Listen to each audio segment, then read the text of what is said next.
இப்போ நம்ம விளையாடுற ஜல்லிக்கட்டு முன்னொரு காலத்தில் விளையாடலன்னு சொன்னால் உங்களால் நம்ப முடியுமா? ஆமாங்க, ஆயர்கள், முல்லைநில மக்கள், அவங்க மட்டும்தான் முன்னொரு காலத்தில் ஜல்லிக்கட்டை விளையாடிருக்காங்க.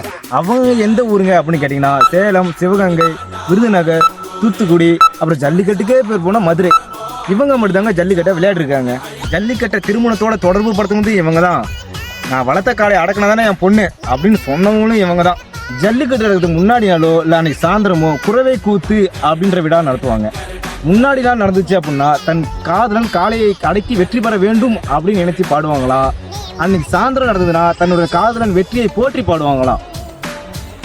ஜல்லிக்கட்டு 2000 வருடத்துக்கு முன்னாடிருந்தே நம்ம விளையாண்டுட்டு தான் இருக்கிறோம். ஜல்லிக்கட்டுக்கு ஏறு தழுவுதல், மஞ்சு விரட்டு அப்படின்னு ஒரு சில ஊர்களுக்கு ஏற்ற மாதிரி நிறைய பேர் இருக்கு.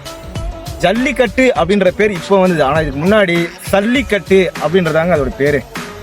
அதாவது சல்லின்னா காளையோட கொம்புல கட்டுற அந்த வளையத்தோட பேர்.